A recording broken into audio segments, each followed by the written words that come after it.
বাগডোগরা বিমানবন্দরের আধুনিকীকরণ ও সম্প্রসারণের নকশা তৈরি হয়ে গিয়েছে। কয়েক মাসের মধ্যেই কাজ শুরু হয়ে যাবে।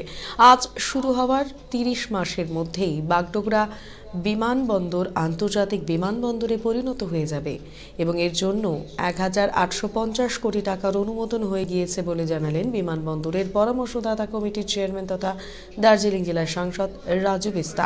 এদিন পরামর্শদাতা কমিটি একটি বৈঠক হয়। বৈঠকে বায়ুসেনা, সিআইএসএফ, এআই এর প্রতিনিধিরা উপস্থিত ছিলেন। বৈঠক শেষে রাজু বিস্তা জানান, আগামী এপ্রিল মাসে G20 বৈঠকের প্রস্তুতি হিসেবে বিমানবন্দরের পরিষেবা ও সৌন্দর্যায়ন নিয়েও কিছু সিদ্ধান্ত হয়েছে। ১০৬ একর জমি পেয়ে গেছে এয়ারপোর্ট অথরিটি। রাজ্য সরকার থেকে যে জমি নেওয়া হয়েছে তার জন্য ২৫ কোটি টাকা দেওয়া হয়েছে। কাজ ইতিমধ্যেই চালু হয়ে গিয়েছে। নকশার জন্য টেন্ডার হয়ে গিয়েছে।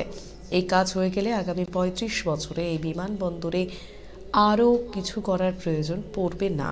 প্রথম পর্যায়ে ৭৫% কাজ হচ্ছে। ২.৫ বছরের মধ্যেই নতুন টার্মিনালও তৈরি হয়ে যাবে। পাশাপাশি এদিনের বৈঠকে রাজ্য সরকারের কোনো প্রতিনিধি উপস্থিত না থাকায় হতাশা ব্যক্ত করে আগামীতে রাজ্য সরকারের প্রতিনিধিদের উপস্থিত থাকার আবেদন জানান সাংসদ। সাংবাদিক বৈঠকে সাংসদ ছাড়াও ২ বিধায়ক শঙ্কর ঘোষ ও আনন্দময় বর্মন উপস্থিত ছিলেন। এনবিটি লাইট, এক আনন্দমুখর ভবিষ্যতের সমাহার।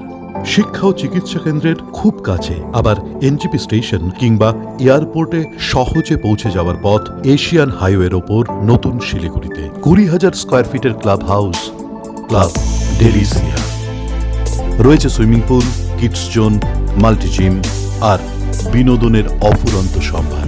সাধ্যের মধ্যে স্বাদ পূরণের ঠিকানা এনবিটি লাইট।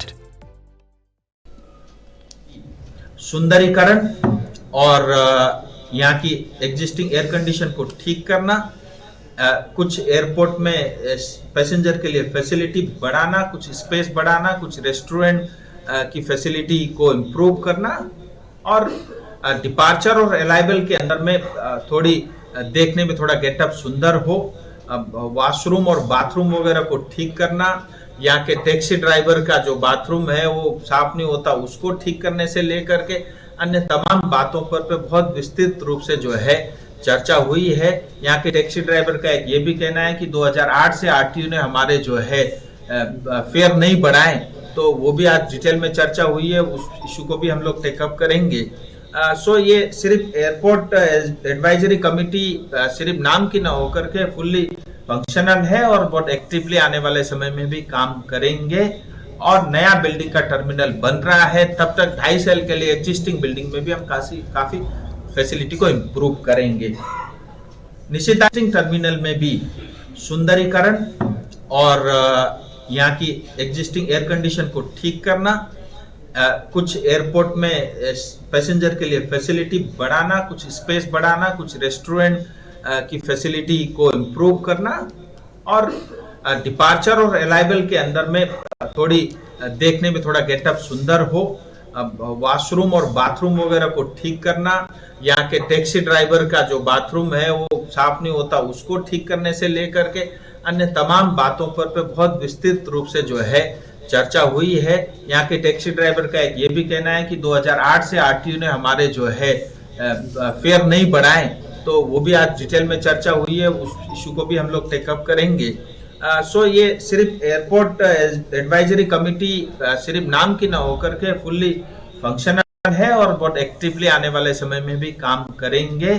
और नया बिल्डिंग का टर्मिनल बन रहा है, तब तक 2.5 साल के लिए एग्जिस्टिंग बिल्डिंग में भी हम काफी फैसिलिटी को इम्प्रूव करेंगे। निश्चित टर्मिनल में भी सुंदरीकरण और यहाँ की एग्जिस्टिंग एयर कंडीशन को ठीक करना, कुछ एयरपोर्ट में पैसेंजर के लिए फैसिलिटी बढ़ाना, कुछ स्पेस बढ़ाना, कुछ रेस्टोरेंट की फैसिलिटी को इम्प्रूव करना और डिपार्चर और अराइवल के अंदर में थोड़ी देखने में थोड़ा गेटअप सुंदर हो, वॉशरूम और बाथरूम वगैरह को ठीक करना, यहाँ के मैं फिर स्वागत करता हूँ। और जैसा कि आप सबको पता ही है, आज तारीख 5 जनवरी 2023 नए साल के शुभ अवसर पर बागडोगरा एयरपोर्ट एडवाइजरी कमेटी की पहली बैठक हुई कोविड के पश्चात और काफ़ी यूजफुल और काफ़ी महत्वपूर्ण ये बैठक थी और जिसमें जो है एयरपोर्ट अथॉरिटी के तो थे ही, एयरलाइंस के लोग थे, एयरफोर्स के थे, सीआईएसएफ के लोग थे और बाकी जो एडवाइजरी कमेटी के सदस्य वो थे। दुख की बात यह है कि स्टेट के तरफ से चाहे कमिश्नर हो चाहे डीएम या उनके कोई प्रतिनिधि नहीं थे। मैं आपसे आपके माध्यम से निवेदन करता हूं कि एयरपोर्ट सबका है और जो है वो लोग भी रहें और इस एडवाइजरी कमेटी के थ्रू जो जनता के लिए, पैसेंजर के लिए जो अच्छा हो सकता है वो काम जरूर करें। क्योंकि बैठक में ऐसा ध्यान में आया कि कुछ सिक्योरिटी को लेकर के या कुछ साइन बोर्ड को लेकर के सिटी से लेकर के जो है एयरपोर्ट के बागडोगरा टर्मिनल तक जो है कुछ बस सर्विस चले, ऐसे बहुत सारे सुझाव थे जो स्टेट गवर्नमेंट को करनी है। तो मेरा निवेदन है, बट आज वो किसी कारण से शायद नहीं आ पाए। एनीवे, गुड न्यूज ये है कि बागडोगरा एयरपोर्ट का नया टर्मिनल बन रहा है। 106 एकड़ की जमीन, पूरी तरह जमीन जो है एयरपोर्ट अथॉरिटी को मिल चुका है और भारत में पहली बार ऐसा हुआ है कि स्टेट गवर्नमेंट से जो जमीन लिया उसके बदले में भारत सरकार ने 25 करोड़ रुपए पैसे भी दिए हैं और इसका काम ऑलरेडी बागडोगरा एयरपोर्ट का चालू हो चुका है। पहला फेज रहता है कि एक कॉन्सेप्ट को डेवलप करना, एक डिजाइन को डेवलप करना। तो डिजाइन के लिए जो है, कॉन्सेप्ट के लिए टेंडर हो चुका है और उन्होंने बहुत सारे जो ऑप्शन डिजाइन के एयरपोर्ट टर्मिनल के दिए हैं, जिसमें 2 लेवल रहेगा, ऑलमोस्ट यहाँ से 3 टाइम्स की कैपेसिटी रहेगी और अगले 35 साल तक जो है बागडोगरा एयरपोर्ट टर्मिनल में कुछ करने की आवश्यकता नहीं पड़ेगी। पहले फेज में करीब 75% काम हो रहा है। अगर मैं सरल भाषा में बोलूं तो एग्जिस्टिंग टर्मिनल 10-11 हजार स्क्वायर मीटर पे फैला हुआ है। जो नया टर्मिनल बन रहा है फेज 1 में वो 1 लाख स्क्वायर मीटर है। फर्दर जो है आज से 15 साल बाद कुछ एक्सपेंशन का भी स्पेस रखा है, वो 46,000 स्क्वायर मीटर का है। एग्जिस्टिंग में अभी कोई भी एरोब्रिज नहीं है। नए टर्मिनल में 10 एरोब्रिज बनेंगे और फ्यूचर में 6 और एरोब्रिज बनने का भी स्कोप है और नॉर्मल 6 मैं फिर स्वागत करता हूँ, जिसमें बस के माध्यम से भी वो सुविधा रहेगी।